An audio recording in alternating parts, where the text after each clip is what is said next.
Good evening or afternoon, folks, depending on where you're located, I guess. I hope that everyone and their family are staying safe and keeping well out there. Anyways, it's just about 7 o'clock right now. We're just coming up, so we'll just give it another minute for people to kind of get on here. I see there's bunch of a bunch of people have already joined us, and hopefully we'll have a few more. Anyways, so welcome to another Navionics webinar. I'd like to thank Navionics for the opportunity to, share with you my passion for fishing, and in particular, one of my, favorite presentations for all species of bass, buckets, smallies, and spots, hardwater topwater bassing, hardbody topwater bassing. I really did enjoy putting this webinar together for you because otherwise, during this pandemic lockdown, it's kind of been like Groundhog Day around here. It certainly is a different world and time today. But the good news is that, the fish will still be there, and that's not going to change. Hopefully, you'll take away something useful from this presentation that will help you catch more and bigger fish this summer. If you have any questions during the webinar, please do type them in, and I will try to get to them all at the end of my presentation. In the meantime, let me introduce myself to you and get started. Let's see if we can get this moving here. So, my name is David Chong. I'm a Navionics Marine Specialist. I've been fishing tournaments for over 25 years. Pretty well been fishing my entire life.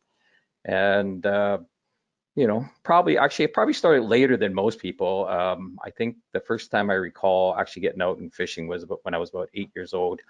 But since then, it's become a lifelong passion for me. And like I said, I fished tournaments for bass, walleye, pike, crappie, perch, and been lucky enough over the years to, win a bunch of bass tournaments. We won pike events, crappie, perch, etc., and multiple classic championship, team of the year titles, angler of the year titles. I'm also the co-founder of Bass Talk and everything you want to know about fishing, but we're too afraid to ask or afraid to ask. These are educational fishing initiatives.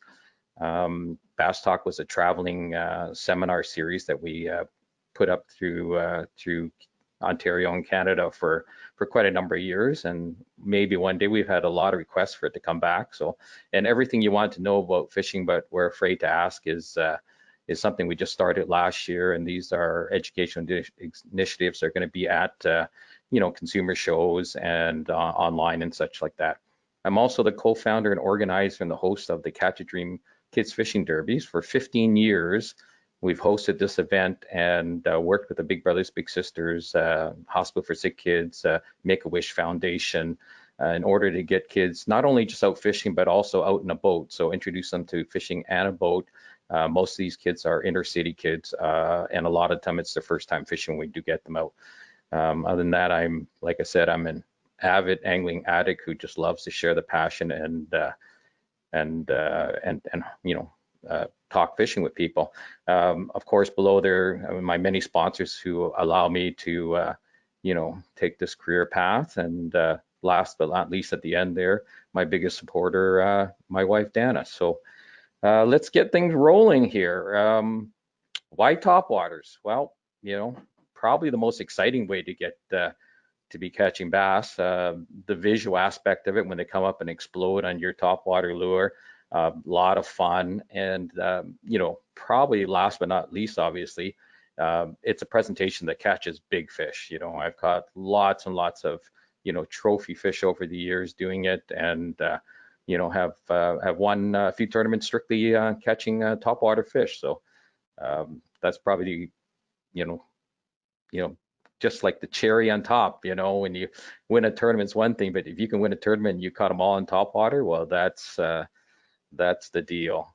Some tournament anglers, big name tournament anglers, have had their careers revolve around topwaters. Zell Rowland, Charlie Campbell, who just recently passed away, God rest his soul. Zell Rowland, I got to see Zell Rowland in person and listen to him talk many, many years ago, probably the early 90s, when we had some bassing techniques seminar series come up here to Conestoga College out in the Cambridge, Kitchener-Waterloo area. And this is kind of like the front runner to what's now Bass University and seminar series such like that, which is a great place to learn if you're interested in finding out more about about how to become a better angler. These signature series lures down here are actually my own collection, and these are kind of little trophies from me, from Zell Rowland's line when he had the autograph series. So yeah, pretty cool that some guys get make a whole career out of fishing topwater. Anyways, topwaters have been around for a long time, as evidenced by these ads for hula poppers, jitterbugs, crazy crawlers. I'm sure you've all have either owned some of these or have used them in the past, and they still work. We've just managed to refine them a little bit, and lures these days are so technical and so much better than they were in days gone by. So when and where should I throw a topwater? Well, we can go on and on and on forever about this, but what we're going to try to cover as much as we can in this presentation. So the optimum times and areas to throw a topwater, probably as far as light conditions go, low light, calm periods, sunrise, sunset, foggy overcast days are obviously peak times to throw a topwater. But that being said, I've also had days when I have caught fish in topwater all day long, and sometimes on the brightest, sunniest days you can imagine. I also like to watch the temperature of the water, the surface temps. Once they're above 50 degrees Fahrenheit, I think you should be able to catch a fish in topwater and in that mood. But of course, there's always exceptions, and we're going to talk about a few of those. When the fish are in an active, aggressive, mood. So, if you see fish exploding, feeding around you, it might be a good time to try a topwater, if you weren't already. And a lot of times this happens also when there's some form of a hatch occurring, where there are mayflies, or different insects that are happen to be hatching at the time. And if your body of water that you fish on happens to have shad in it, when there's a shad, when the shad are going and schooling and stuff like that, they're the bass are usually out there chasing them around and a lot of times busting them on top. Up here, I'm not sure, further down the States or out east or, wherever you're from, it happens there. But I know in Ontario, we do have an annual frog migration, and a lot of times they're leopard frogs. And when that happens, and they're getting ready to head to their muds where they winter and hibernate, the fish are like going crazy feeding on them. Calm or mild chop conditions. I don't like throwing a topwater when it's really windy out or really choppy out. I think it's hard for a fish to locate lures or even know it's there when there's too much surface commotion. So also when it's raining really hard, that's probably for me anyways. And a lot of the things I'm going to talk about here is from my experiences and what I found works and doesn't work. You may find something different, and if it's working for you, well, don't stop doing it. Suspended fish, probably some of the toughest fish for people to target is when the fish are suspended. They're not relating to any kind of cover. And a topwater is a great lure along with, like a suspending jerk bait and stuff like that. But if you can get them on topwater, all the better. And before a front or a real strong storm comes in, usually the fish go on a real heavy feed. I guess they know, being cold-blooded creatures, they they really feel the pressure when it changes and stuff like that. So maybe they know they're not going to be feeding, which we've all experienced that. And I know the front for us, you guys who are tournament anglers, or it seems like, why does the front always come in on Thursday or Friday before a tournament weekend? It never happens to come in on Monday when, the fish get to settle down before the tournaments. And, I love throwing topwaters around structure, obstacles, anything that can provide a point of ambush, and that point of ambush could be, it could be along the outside of a weed line. It could be, a stump in the water. It could be around docks. So there's lots of things which, bass are, for the most part, very opportunistic feeders. Smallmouth will chase a little bit more than largemouth, but smallmouth and spots do expend a little bit of energy, whereas a largemouth doesn't like to expend any energy. It doesn't have to. So if it can just sit somewhere and wait for food to come by, that's where it's going to be. So that's what you're going to look for.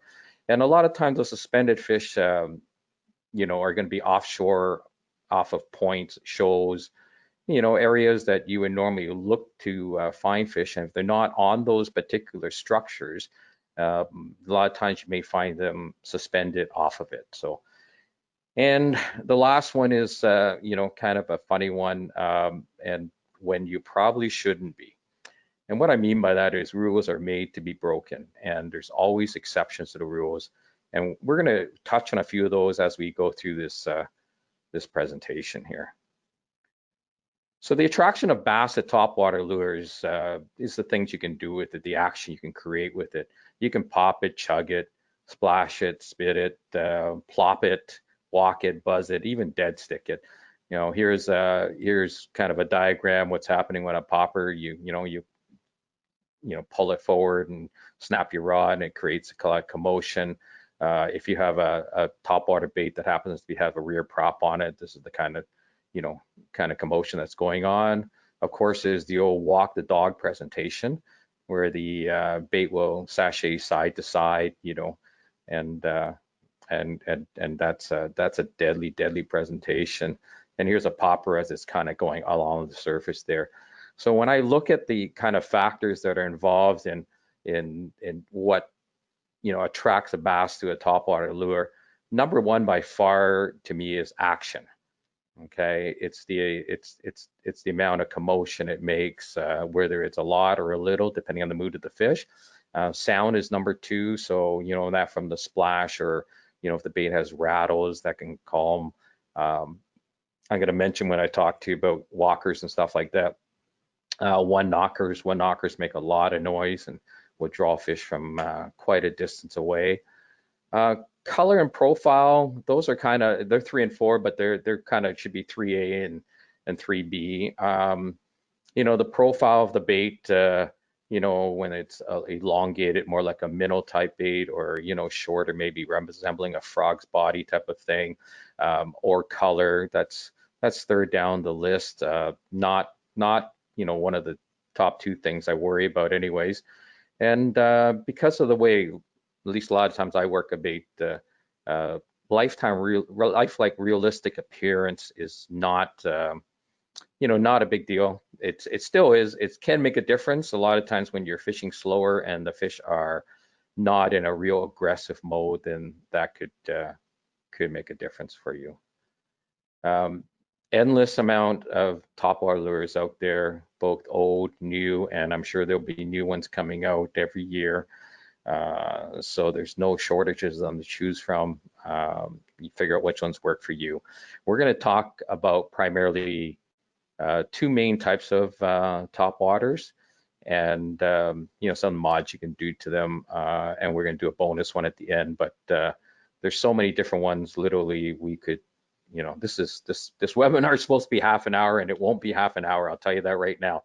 So if you scheduled it for half an hour and you have to go do something in half an hour, either you're going to have to leave this webinar or you're going to be late. So number one, and probably the most popular topwater out there, would be a popper, chugger, splasher, spitter, all born out of the initial Rebel popper. And everybody has a popper, and you can see, in this photo from FLW magazine here, fishing magazine here, there's a popper there. That's a Berkeley Frenzy. There's a Rapala skitter pop, a hula popper. There's a chug bug. So there's a whole bunch of, different poppers, and you can see how they all sit a little differently in the water. And we're going to talk about, why you want your popper to sit a certain way. When you see how popular poppers are these days, and every company has one, every hard body lure company has a popper. And it's amazing to think back that the Rebel popper actually was discontinued and taken off the market at one point for lack of sales. It was only on the market for a couple years, and in 1978, because of the sales were so low on it, Rebel actually took it off the market. Interesting thing is a few of the pros, and Zell Rowland being one of them, Rick Clunn another, a bunch of them, figured out a way to modify the bait, make the cup of the mouth a little bit better, sharper edges, and make it a better lure than it was. And we're winning all kinds of money and actually winning tournaments on them. And they kept it quiet for quite a number of years, but eventually it's back then it was very different than it is today. This is way before we had like Bassmaster Live or FLW Live or for MLF, where nowadays there really is no secrets because everybody's watching it in real time what's happening. Back then, they could just say it's a topwater and not even elaborate any further on it. And, they'd cut their poppers off before they come in so nobody'd see them or anything. But eventually, the word did get out. It's hard to keep a secret like that, quiet for very long. So when you have your popper set up properly, at least in my mind, your popper should be able to pop, chug, splash, walk. It should be able to do a lot of different things, and you can control that with the tip of the rod and how much you pull it and how much you snap your rod. You can make it do different things. Sometimes you may have a popper that you don't want necessarily to do all those things, in which case, how it sits in the water will affect this. So let's get to my next thing here, and I'll show you what I'm talking about as far as that goes. So first of all, what makes a popper a good topwater? So I think critical features that a popper should have to be effective. First of all, it's got a cupped mouth. This is actually a new dual hardcore popper that's out this year, and this one happens to have a double cup. So it has the main cup area here, then it's got a second cup around the line tie there. And the Uzuri 3DB popper also has a second cup on it, so that creates a little more commotion. High vis mouth. This one happens to be chartreuse. A lot of my poppers, actually most of them have red mouths. If they don't come already with a red mouth, I will paint them red. That gives me something visual to kind of clue into when a fish comes up on it. I'm trying to decide whether the head's in its mouth before I set the hook. And we're going to touch on all that hook sets and mistakes that you make. And one of the biggest mistakes is people set the hook too early. So a feathered or mylar or crystal flash trailer, some kind of trailer like this owner, feathered trailer here. A weighted rear end. Okay, for me, a popper should really have a weighted rear end, so it sits. Let me go back to this one, and here you go. See how these sit almost straight up and down, and I got another diagram in the next slide there too. So when it sits up and down like this, and sometimes to varying degrees, that's what allows your bait to kind of walk side to side. If it sits flat and floating like this, it will chug forward and pop forward, but it will do it in a straight line. Okay, so understand that, a lot of poppers, for instance, sit flat, and in which case you won't be able to get it to do that proper walking the dog action. And that walking the dog action sometimes is a huge triggering mechanism, especially for smallmouth. If you've thrown, topwaters for smallmouth, they just hate that walk the dog action. It's the same thing even with jerk baits underneath the water. You get that bait walking, sashaying side to side, and they can't help but want to destroy it. So this is my main popper right now. It is a Uzuri 3DB popper. What I like about it, it's a larger popper. It's 3 inches long. It's 3/8, so it's a fairly heavy, and I could throw it on a a bait caster. I don't, but I'll talk to you about that as well. It comes with actually high quality black nickel hooks. You know, a lot of baits out there. For instance, if you buy this Pop-R with these bronze hooks on it, the first thing I do is take those off and change those hooks. It also has a trailer that has some crystal flash on it, you know, rather than feathered. It's kind of a different look on it as well. It sits in the water perfectly up and down like that right off the hop. Its mouth is already painted red. Here's a translucent version of it. So, you know, that weighted rear end's important. If your popper sits flat and you want to get it to walk the dog and you want to create that extra action with it, you can weight the rear end by adding, you know, suspend dots or suspend strips made by Storm. These have been around forever. You know, we used to use them to help make our jerkbait suspend, but you can use it to weight that rear end of that Topwater to make it sit downwards. A split ring up the front is how I connect my poppers. There's a number of different ways, and in the next slide we'll talk about all those. Rattles inside, again, that gives you that extra noise factor, you know, to kind of draw the fish over. A lot of times when I'm fishing topwater, you know, I don't want to land the bait right on top of the fish. You know, if they happen to be there, that's fine. You know, but a lot of times with the action I'm going to give to my topwater and the noise of it, I'm actually going to try to draw the fish over to it.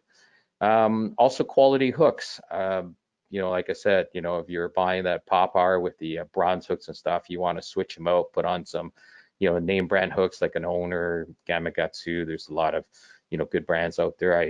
I'm very partial to the Owner hooks. I find they're nice and strong and always the highest quality. If you are changing your hooks out a lot, even adding your feathered trailers and stuff, do yourself a favor. Get yourself a pair of these. These are Texas Tackle split ring pliers. These are honestly the best split ring pliers in the world. I've been using these for about 20 years now and have literally changed thousands and thousands of hooks over the years with it and can do it so fast and so efficiently.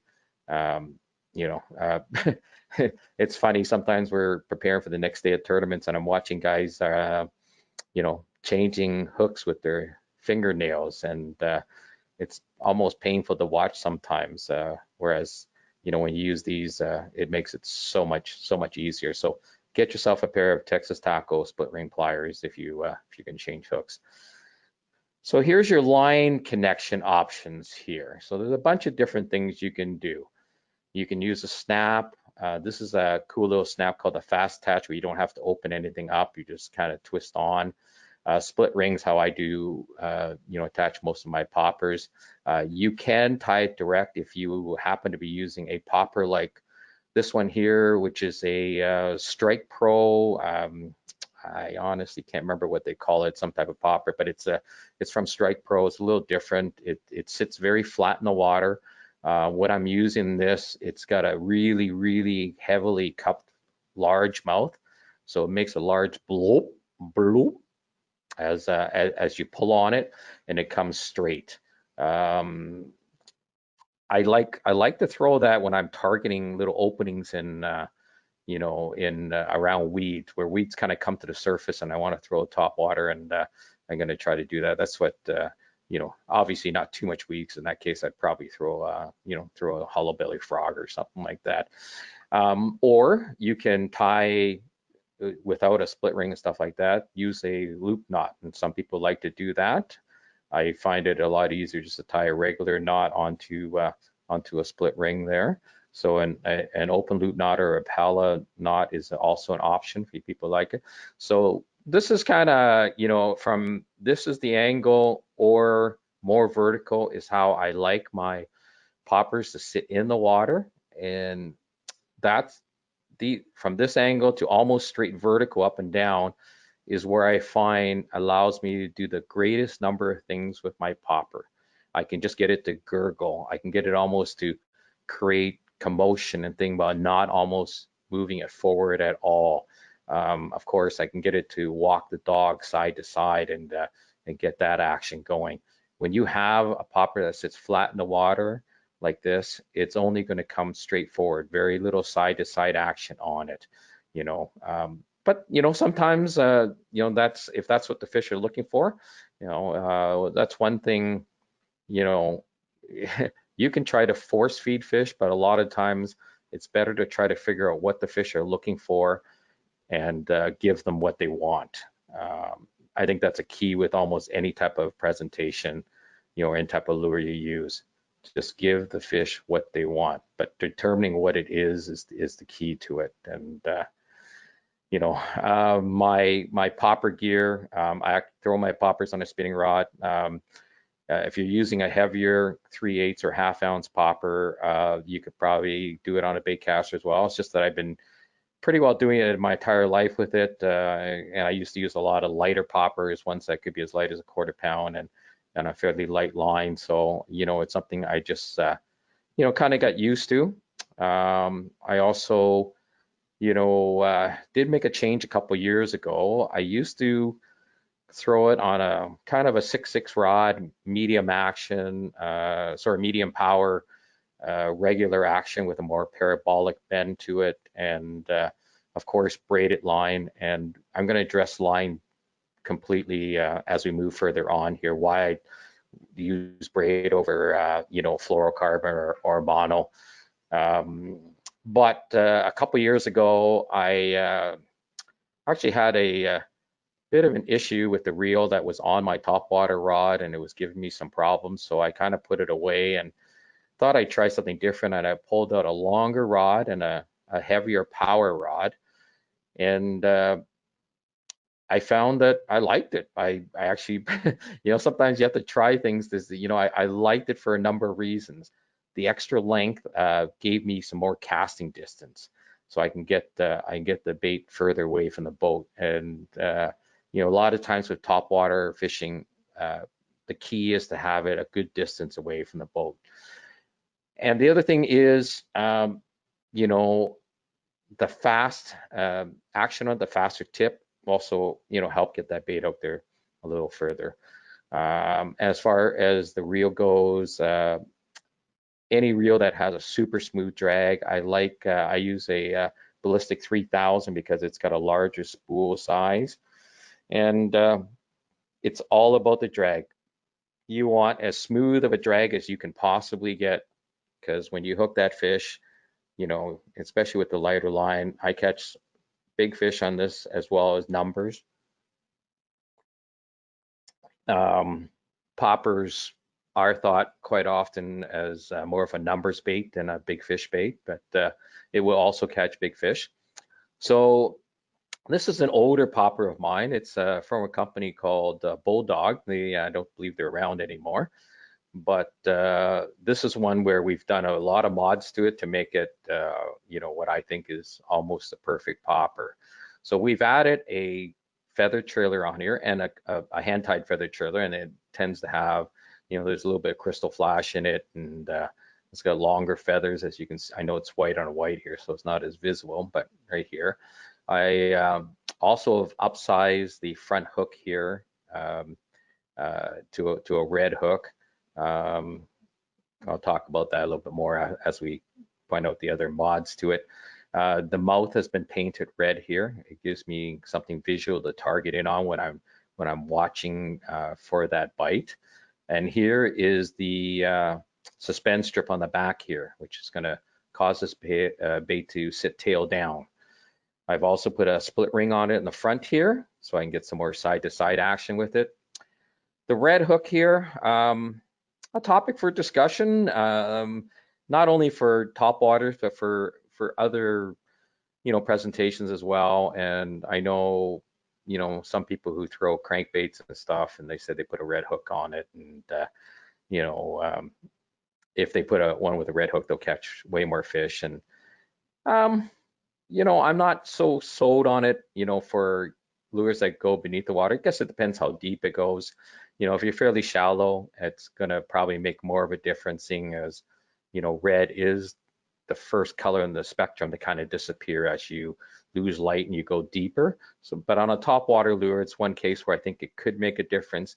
And if it gives the fish something more to kind of zone in on, target it on. Same with the red mouth. If they can see that red mouth, if they can kind of target that, you know, you can get a better hookup rate than if they bit at the, for instance, if they bit down at the feathered trailer here, and if you hook it on the back hook, you're gonna have, you know, not to say you're not gonna land it, but you'll have a harder time landing it hooked on the back hook than if you get a fish that's hooked on the front hook. You have a lot more leverage to fight a fish if it's hooked on the front hook. So ideally, same with if you're a jerkbait fisherman, you'd rather have it hooked on the front hook than the back hook, if at all possible. So if we give it something that kind of helps it target into the front area of the lure, you know, it's you know, the way I look at it, first of all, it's not a negative thing, so it's not going to hurt you. So why not try it? It might help you, it might make a difference, it might not, but you know, try a few things. So anyways, you got 1, 2, 3, 4, 5 different mods to this popper.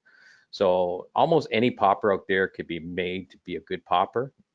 Obviously, if you buy ones that are already good poppers to start with, you're a little ahead of the game. But if you already have a whole bunch and you want to tinker with them, these are some of the things you can do. This red hook is also upsized from the hook that was on there originally. My second topwater of the two that I use the most often is a walker style or spook style lure, and these lures are made for walking the dog. The key to them is the side to side sashaying action, going one way, back the other way. You can fish this lure at all speeds, from dead stick to you know, as fast as you can reel. But this is, for me, a big fish lure. A lot of times, then if we encounter a topwater bite, we might stop with poppers, or if we're fishing a team tournament, one guy will throw a popper, the other guy will throw a walking type bait. But you know, if we already have a decent limit and we're just looking for kickers and stuff, you know, and with topwater bite still going on, I definitely would say I'd go to both of us throwing a walker type bait, because I think just overall, the overall average just tends to be bigger. It is a big fish lure. So if you're looking to catch, you know, a big fish out there, you know, a walker is the thing to do it on. Now you have to impart the action to this. You cannot just pull it, reel it in, or there won't be any action to it. You have to use your rod in a, as you can see on here, kind of a snap it downwards, and at the same time, once you snap it down, you throw slack in your line, reel it up, and snap it down again. Something that if you've never done it before, it's a good idea to practice so you can develop that cadence. And you can vary your speed. You do the cadence to make it, I can walk it really slow, for instance, and make the topwater go side to side as much as, you know, I'd say, you know, 2 feet either way. Just by, you know, working it slower and then snapping it hard the other way and letting it glide over there and then back the other way.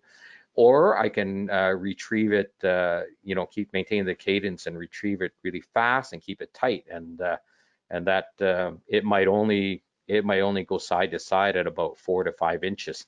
And you can also throw it around objects. You can actually get it to hit like a stump here, like you can see in this diagram here, and actually it'll glide around the stump. That's a cool way to get fish that are possibly holding on those structures. My preferences as far as walkers go, I love the one knockers, and it's one of the reasons why I love these Yuzuri pencils. It is a one knocker lure, and if you pick it up, there's a large tungsten bearing in the back here. And not only it serves kind of 2 purposes. So when you're casting, because it slides out to the end here, it's going to give you greater casting distance. The other thing is, as you work it back and forth and you get it to walk the dog and get it to sashay side to side, it makes a lot of noise and can draw fish from actually a long distance away. So, you know, I love the larger versions. Yuzuri always had their 4-inch pencil. This is a 5-inch pencil. It's also, the 5-inch pencil weighs 1 ounce, so it's a heavy lure. The 4-inch pencil was a great walking lure. Caught a lot of fish on it over the years, but I like the bigger ones because I want to catch bigger fish. So uh, um, I've had been actually asking for this lure for about 3 years now, and finally last year they released this 5-inch pencil, and I've caught a lot of big fish last year, on it. And there's a bunch of mods we're going to talk about here too, this being one of them. Double split rings on the hooks here. So as you can, if you look at the picture, that's one of the mods that's in this picture here. I have 2 split rings here, and what that does, or how that helps you, is when you hook a big fish on these large lures, your landing ratio typically on these is not great, because when you have a 1-ounce lure, the fish has a lot of leverage, where if it shakes its head side to side, it can throw your bait quite easily. So when you add these extra split rings, and it's more free swinging, they have less leverage with the top water to actually throw it. So your landing ratio, a fish you hook on this is going to be a lot higher. My landing ratio on top waters is up into the high 90 percentile. I lose very, very few fish once I have them hooked up on it. Add a feathered trailer. As you can see here, I got a feathered trailer in the back here. This is one I actually tied myself, because I don't want too much feather in there. There's only there's three feathers back there, very light, but it gives me something for them to, again, when those fish are maybe just looking at the lure, it could be a triggering mechanism. This as well, the feathered trailer. But you don't want too heavy of a feathered trailer, because that could kind of impede the walk the dog action, the side to side that you might have. Same as if you using one of these and you catch a bit of weed on it, and kind of kills your walk the dog action. This is something that's pretty cool. It came out last year, and sometimes fishing as many tournaments as I do, it's a downfall, because I don't really get to experiment with some things as much as I'd like to. And I saw this at ICAST last year. I thought it was pretty cool. I'm not sure who came up with it or anything, but this is a treble from VMC that actually is a bladed treble, and it has a built-in the willow leaf blade on it. And I was thinking about that on the rear of my pencil walker instead of the feathered trailer. Hopefully I'll have some time. I got some last year, and I'm going to put them on and try it out. Use a snap or a loop knot at the front here. This is an absolute must. You can do a split ring. I like a snap, because it gives me a little bit more kind of free play. So again, because I want this to walk sometimes really side to side a long ways. If I'm working it really slow, and I could snap it, and it'll swing over and it'll glide, and then I'll just let it glide for quite a while, reel up and snap it and let it glide the other way. So I think a snap, or you can use a loop knot, make a little larger loop than you would with your popper. It will allow your bait to walk quite wide if you wanted to. So very important to do that. I use a string ease stay lock snap. It's the way the design of this snap here is so that it can't open on you, and some snaps do open. So quality gear is important, and we'll touch on that again later on in the presentation here. I throw my walkers on a bait casting outfit, a Daiwa Tatula SVTW, got the T-wing and the SV spool. I like a high-speed retrieve reel, 8.1 to 1, because sometimes we do work it really fast, especially in practice. A lot of times in practice, I am covering a lot of water and working really fast, and also it's helping me determine the mood of the fish just before the tournament. So I like that high-speed retrieve reel. I like long rod again, 7.3 medium heavy, fast action rod. This is Daiwa's signature series multi-purpose rod. A little heavier braid, 30-pound braid on it. Again, it's a especially if you're throwing the larger lures like a 1-ounce lure and stuff like that. I want a little heavier braid to it. As you can see here from this picture, smallmouth love this bait, and a lot of people see me throwing it and think it's too big. This is not a gigantic fish. This is an inland lake. This fish is probably just under 4 pounds, but it had no problem coming up and eating this Usuri pencil. This was actually the prototype I got early last year and was testing it out. Great stuff. One thing I might want to touch on, I'm not the tallest person that we are. So people who know me, I'm about 5'6", and some people think, oh, 7'3", that's an awfully long rod for you to kind of walk the dog, when you snap it down and such. It actually, if you're trying to do it in front of you, if you're trying to keep the rod directly in front of you, it's going to be hard. You might want to go with a shorter rod. But the reason why I like a longer rod is what I've done is I've learned how to, do it off to the side a bit, and that way I can still achieve that walk the dog action. But the nice thing about it, and it's the same with my the longer rod I use in the spinning thing, and this is something to think about, because it's a longer rod, it actually gives me more leverage to fight that fish and keep it on once I have it hooked up. Okay, so yes, a 6'6" rod would probably make it easier if I work the bait right in front of me, but I've learned to work it to the side. And if you don't do that already, try it. Try a longer rod, work it to the side. And again, it's just a matter of getting used to it. And I find I can get the same kind of walk the dog action and cadence that I could with a shorter rod. But now I've also put that the length to my advantage, so I can I have better odds in my favor of landing that fish. Some other poppers that some other topwaters that are out there. There's endless amounts. This is one I've been playing with a little bit last year. I tried to anyways. It's basically it's kind of a hybrid. It's like a walker, but it's got a prop in the back here. So I think this is something where if you're dealing with shad, so up where we are, bodies of water like Bay of Quinte and stuff like that, this is a great bait for it. Really good to thing. Even this one from Lucky Craft, the T-Splash, it's got the same thing. It's kind of a popper, with the blade in the back here, and you can see, got feathered trailer. Interesting thing about it, they put 2 feathered trailers on it. The front hook's a feathered trailer too. Kind of cool. I've played with it in the past before. It's, I think this is more a better, combination of a hybrid than this is. If I'm throwing this, I probably just as soon throw just a straight popper. Daiwa mouthwasher. This is a funky looking bait here. I'm not even sure if they make these anymore. It actually has water that flows through the gills here, and then it's got a prop in the front where the line is, so it's a little bit different commotion. And this here, for all you people who are thinking, that's a spy bait. Well, first of all, it's not a spy bait. It is a topwater double prop bait, and double prop topwater baits were around way before spy baits were ever even thought about.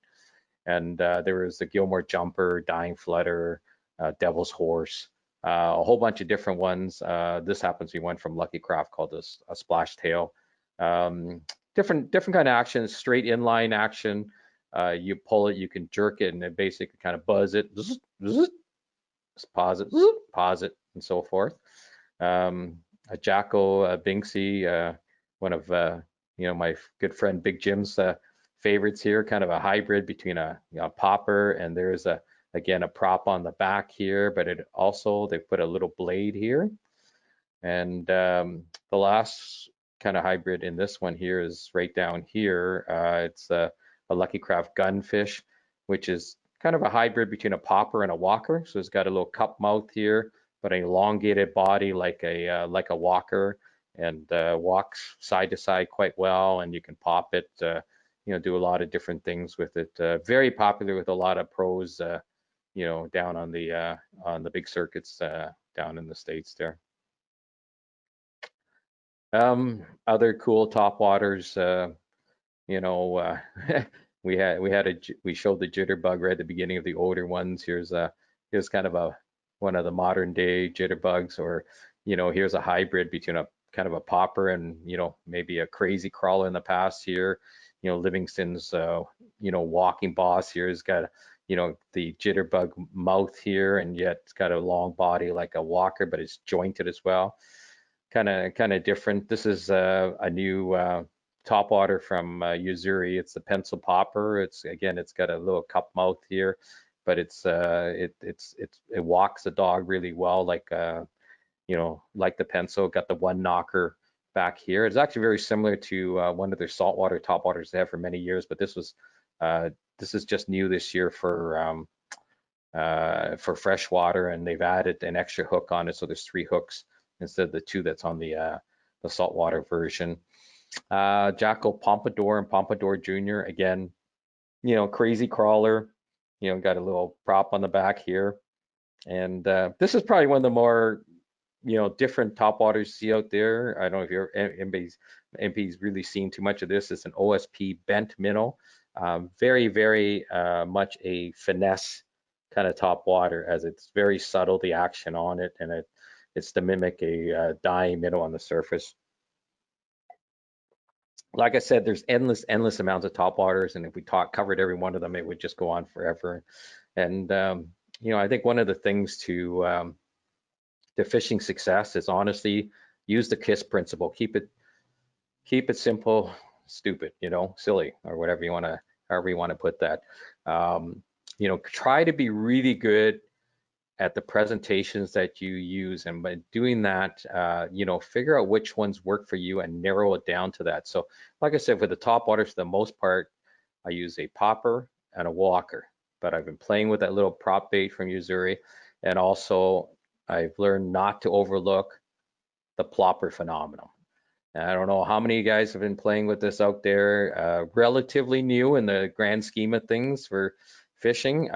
New in the bass world, I should say. Not really new, because it's very similar to musky lures like, Butcher's, Top Raider, which has been around since about the, late 90s. So it's, been around probably about, 10 years before the Whopper Plopper ever came out for bass. And Whopper Plopper was initially, introduced by River to Sea and helped develop with the River to Sea people with Larry Dahlberg.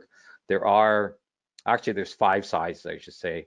But for us up here, I really think there's 4 sizes. There's a 75, a 90, a 110, and a 130. There is a 190, 190, 170. Anyways, a much bigger one, 190, I think, which, if I was using it up here, I'm probably targeting muskie. But, if somebody happens to be listening from California or where there's double-digit bass, I don't know if a 190, I would worry about it being too big for it.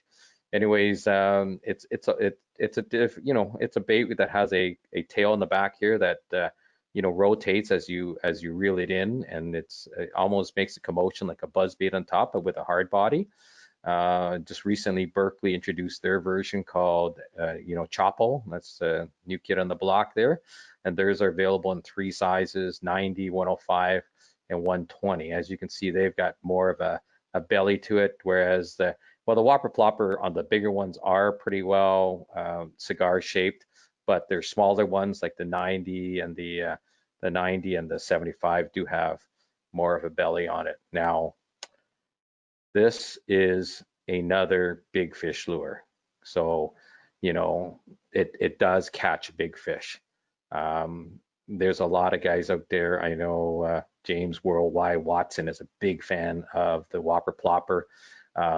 He almost wills those fish to bite it sometimes, and because it does catch big fish, and it's great at triggering a reaction bite. And I think on waters where you do have that shad-based forage, it's going to excel in those water. I think it works best when there's some kind of a chop on the surface. I would probably, more likely throw either a popper or a walker when the water's dead flat and thing.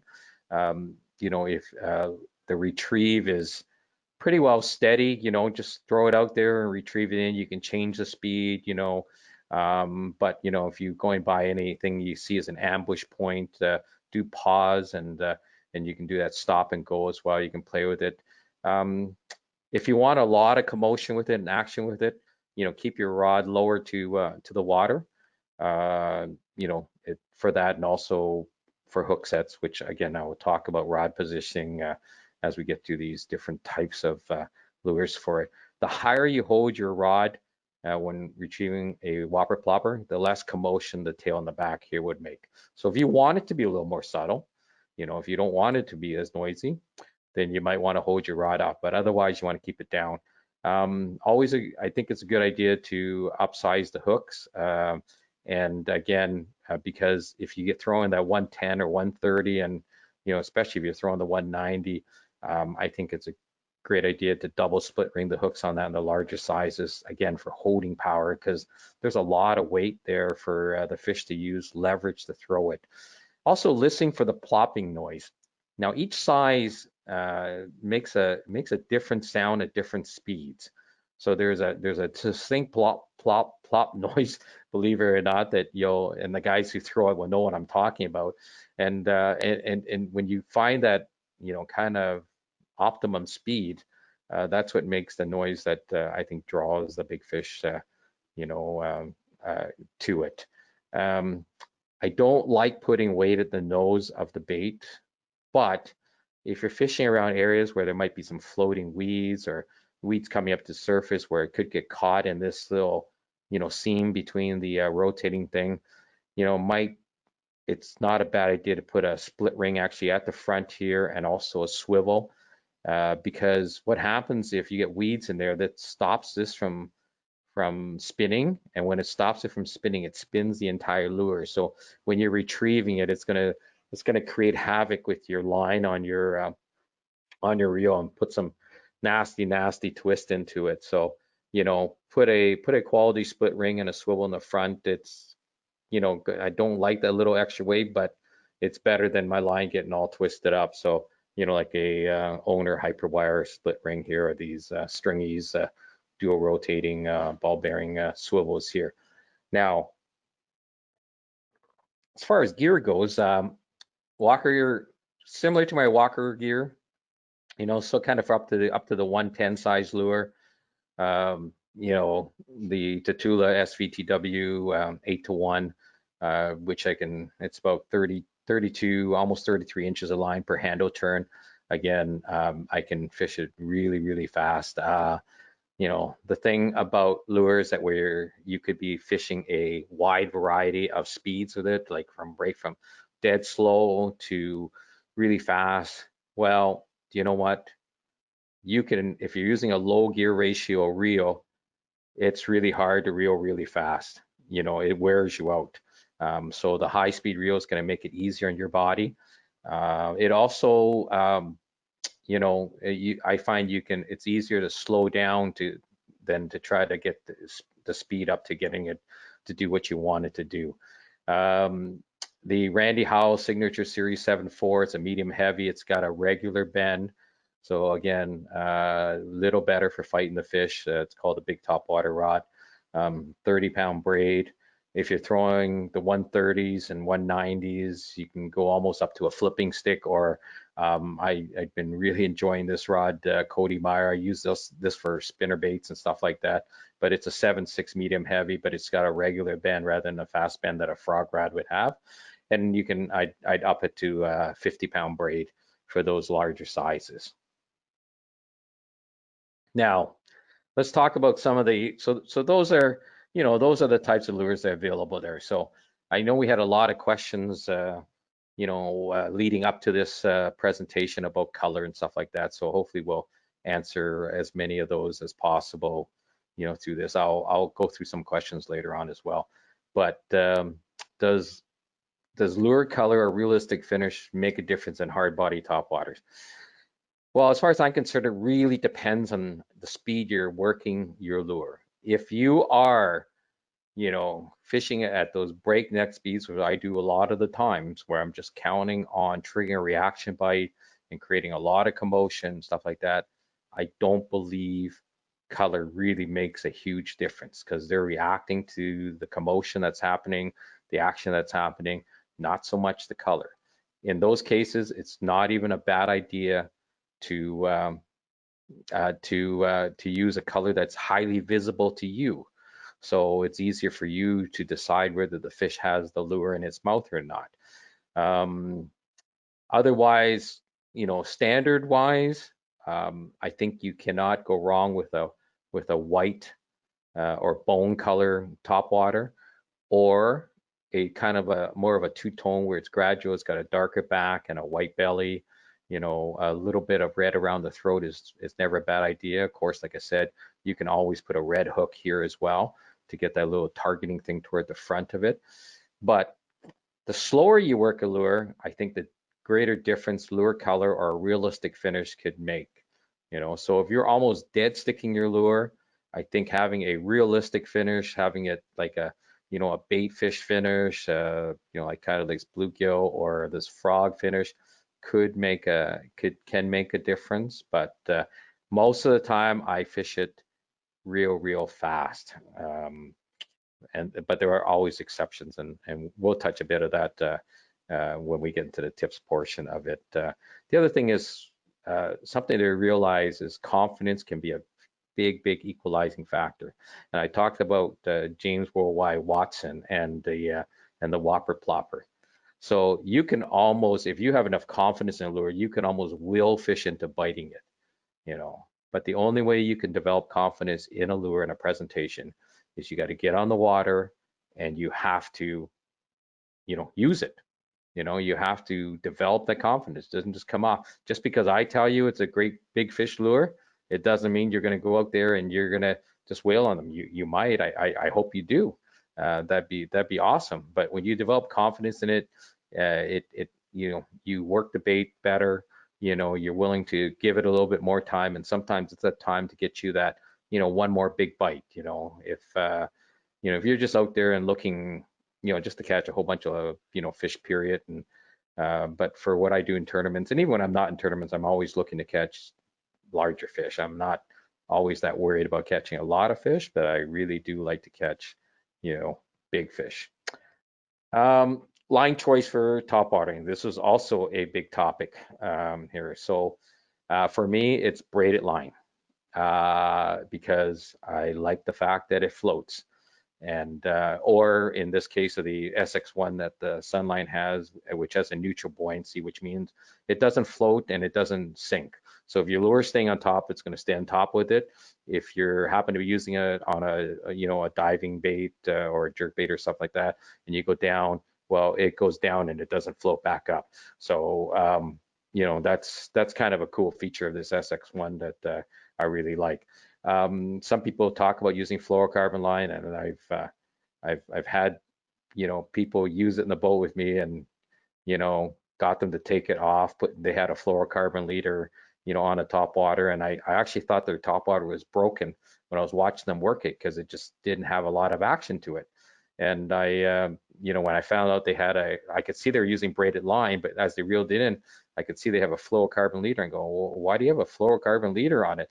And they said, you know what? Because I don't want the fish. We're fishing clear water. We happen to be fishing smallies that day. So I don't want to see. I don't want the fish to see the line and going. So I think here's a case where we really give fish way too much credit. If a fish is drawn to a lure that's going on top over their head like this, and they're looking at the thing, I highly doubt that they're focused on what's that coming out of the nose of that bait as it's going across there. So it's fluorocarbon, as far as I'm concerned, because the fact it sinks, it will hinder the action of your lure. It will not work as well, and hence I don't think you'll catch as many fish.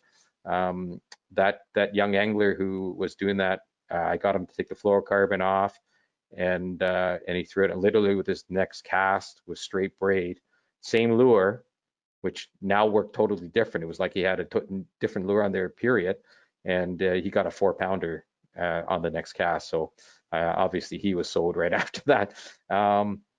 Monofilament is still popular with a lot of people because it does float. At least that's what they tell me, and it does. I'm not going to say it doesn't.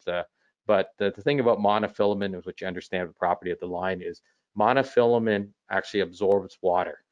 So its property through the day as you use it, if you're fishing a particular rod and thing for a long time, it actually changes during the day, and that's what I don't like about it. I like my property of my line to be the same all day long. So it will float at the beginning, but then as you're using it and absorbs water, then it'll start sinking. So the buoyancy property on it, tends to change as your day goes on. And again, again, I think that's why I think braided line is the best line for fishing any type of topwater. Pound test anywhere from, I don't go any lighter than 16-pound test really, up to 50-pound test, depending on the type of lure and the size. I do like keeping a Magnum Sharpie handy just to color the braid in front of my lure as it loses color, so the first, kind of 3 or 4 feet of the line, I like to color it with that, with a Sharpie. It's also handy. The Sharpie is a great tool to have in the boat. Sometimes we'll mark up, baits,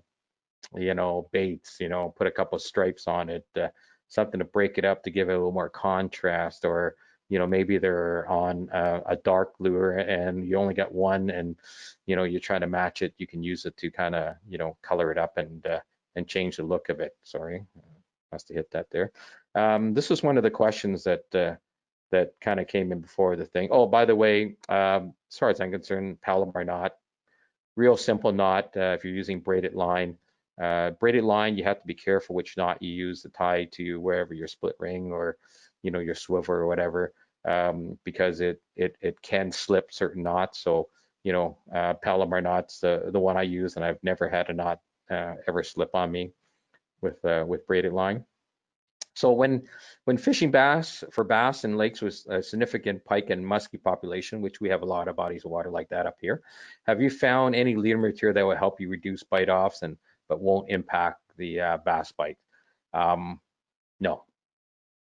Sorry. I wish I could tell you something different, but no. Not that I found anyways. Any type of leader material, a lot of guys are using heavy fluorocarbon as leader material to prevent bite offs from pike and stuff like that.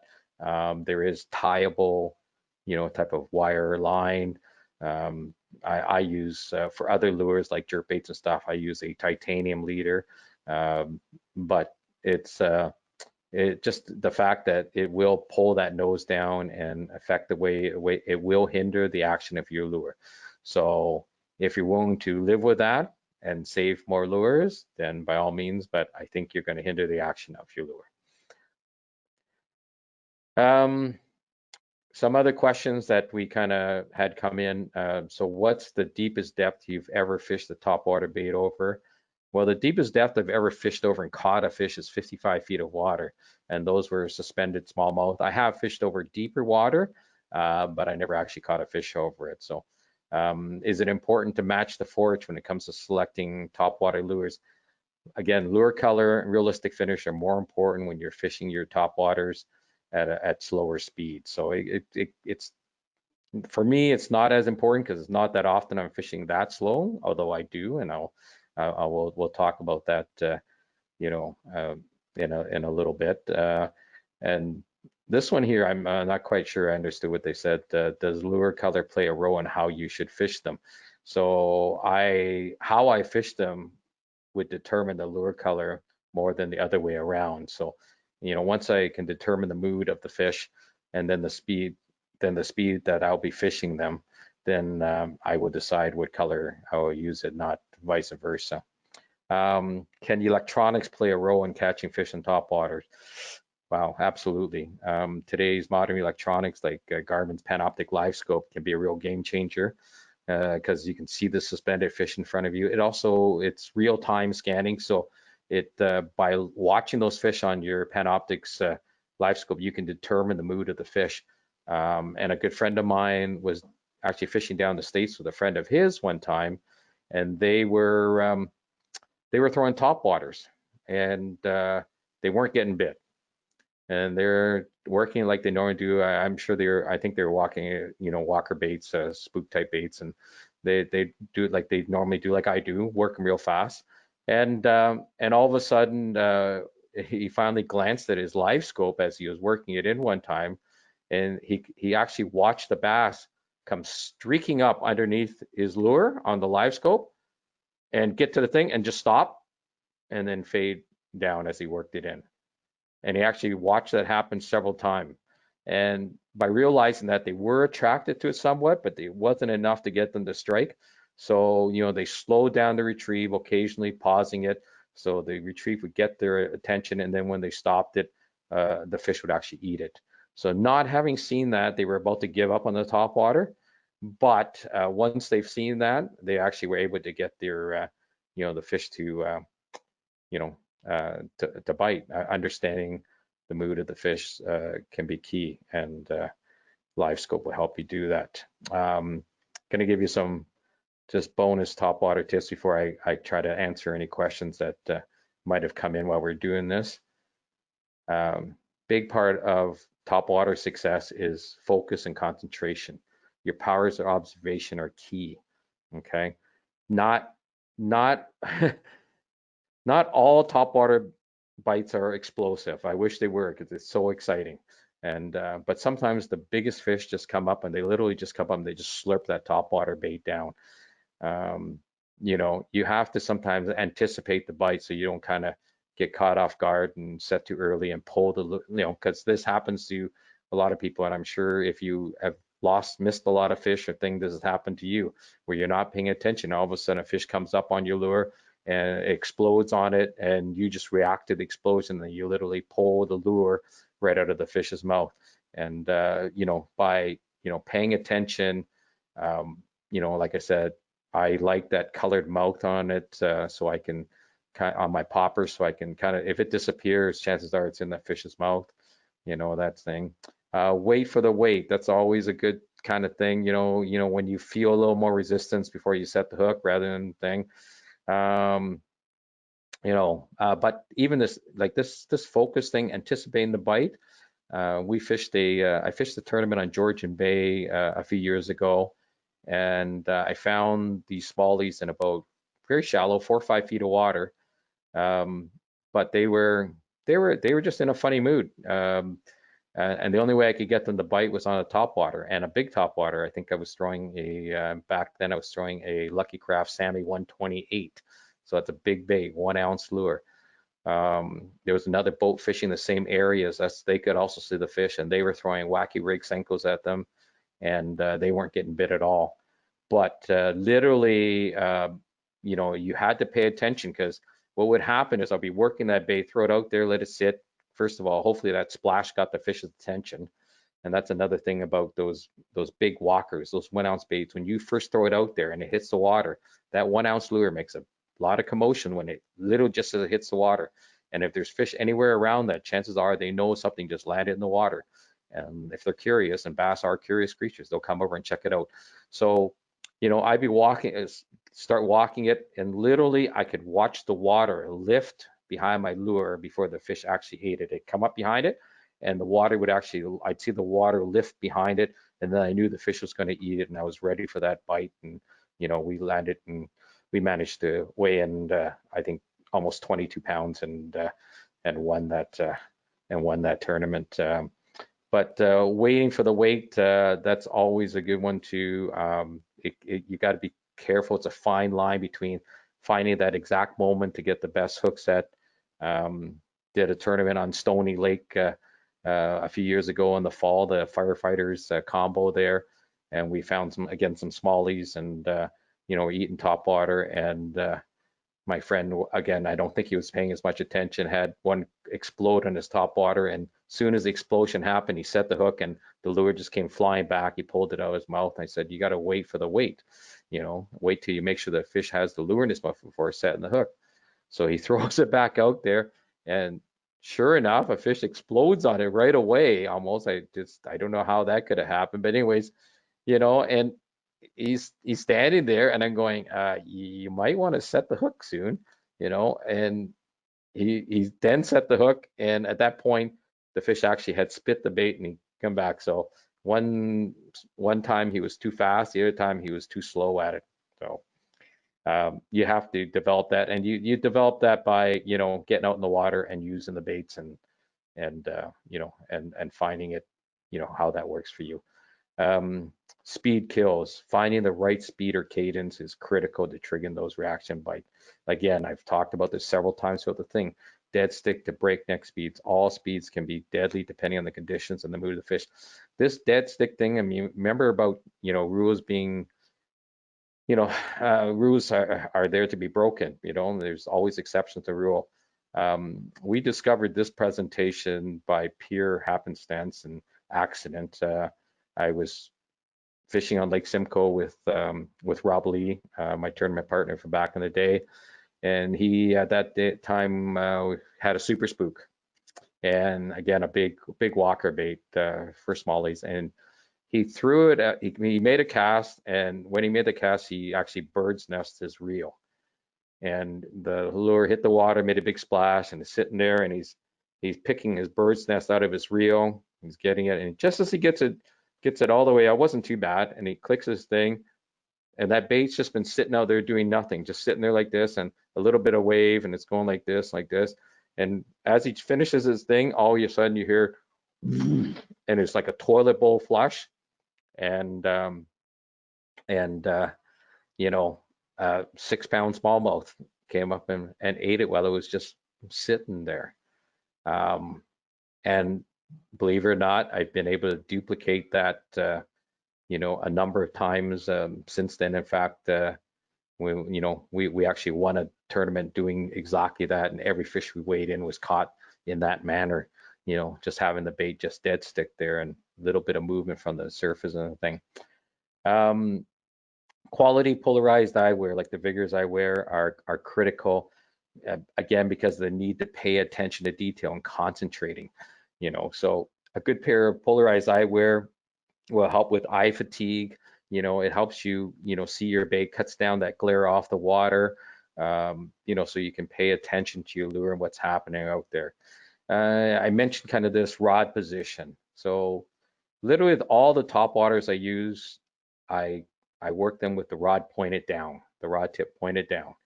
Okay, and that's how I do, whether I'm popping it or whether I'm walking the dog and doing that cadence. And that's for a number of things. That's the way I can impart that walk the dog action to it and stuff like that. If you fish it with your rod pointed upwards, you cannot get as good of a hook set. Okay, and a hook set is vital with topwater, especially the bigger ones, because you got to get the hooks into it properly. And that's actually another thing. I don't think I mentioned it, but with braided line with the no stretch factor, a lot of times fish will hit at the very end of a cast. In fact, that tournament I said we won by duplicating that dead sticking thing. Almost every one of those fish hit at the end of the cast. I never even started working the bait. It hit the water, I let it sit there, literally sit there for up to 3 minutes at a time, and a fish would come up and eat it. So at the end of the cast, that braided line with no stretch factor is very important to get a solid hook set in it. But with your rod down and you get the fish hitting, when you set, especially if you sweep set across your body, not up and down like this, but sweep set across your body. I don't know how much you can see me on the screen there, but but you sweep set, you move a lot more line. Okay, so which gives a more solid hook set. So that's why your rod position should most of the time be downwards, and when you get that hook, you can get a better hook set with it. Again, keep an open mind. Confidence is important, but be willing to try some different things. This is a beautiful Muskoka largemouth. This was well north of 6 pounds that I caught on a Usuri pencil in the fall. During the Yamaha dealer meetings, I got to go out and fish a couple of times, and I said I just want to catch a big fish on a topwater, and it took me a while, but I did get it, and fall time is a great time for topwater. So make sure you get it. It works year round. Like I said, pretty well from when the temperature is 50 or above. You can catch them at topwater if the conditions are right. I can be reached on most social media platforms. So if you have any other questions after this, I'm going to go through and see what questions have been put in here, if there are any. Feel free to join our face group page. Everything you want to know about fishing, but were afraid to ask. Of course, this seminar will be on the Navionics, YouTube channel eventually. And oh boy, so I'm looking at some questions here. So not as many as I might have thought, but good day from Australia. Okay, cool. Okay, so I don't know what time of day it is there, but I'm just thinking, have you been out fishing at all since the lockdown? If so, where and how was the launch experience? I haven't been a lot. I have been a couple of times, and it wasn't until the municipality started opening the launch, and we did everything to practice proper social distancing. We drove up in actually two different vehicles, and it was the boat was a 20-foot Ranger, so one person put the boat in by himself, and we brought our own lunches, used our own rods, and and of course anybody who knows me, when I fish out there, I have a buff on, or some kind of scarf, on all the time, just for sun protection. So that's pretty well like wearing a mask all day long anyways, and so I was way ahead of the curve by doing that prior. No problem. The launches, where we went weren't very busy. There was a few boats there, but not many. Looking to get out a lot more now that the thing about for us, the lockdown up here, it wasn't too bad, only because the weather for the most part was horrible, this spring. So that part wasn't, but now that we're getting nicer weather, we're definitely going to get out there more often. Oh, my friend Ben Martin here. What's your favorite topwater to throw as the season progresses? Post spawn, early midsummer, so all seasons you're asking about, Ben.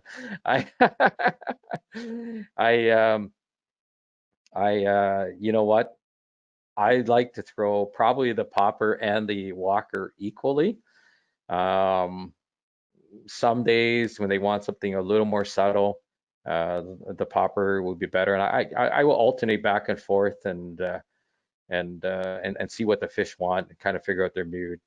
For the most part, for me, during if it's a tournament situation, I'm looking for, definitely size is important to me.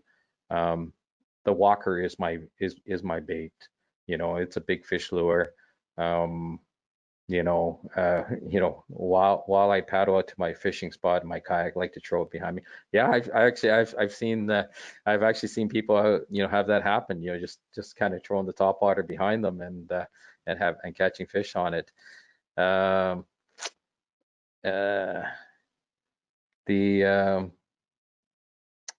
I think that's pretty well all the questions there. But one thing I should mention to you, like I said earlier, before we wrap this up, and we're going to wrap it up on kind of an interesting little scenario. Like I said, 50 degrees or above, and again, there's always exceptions to the rule.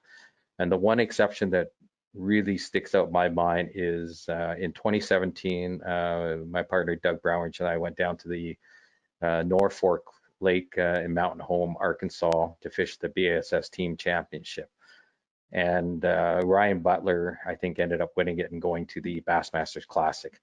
And we had it pretty well dialed in. We got the crankbait bite going. Down there it's wiggle wart country, and we kind of got that figured out. We kind of figured out where the fish were, and we had a good tournament. We ended up finishing, I do believe, 9th overall out of like 180 boats or 80 teams.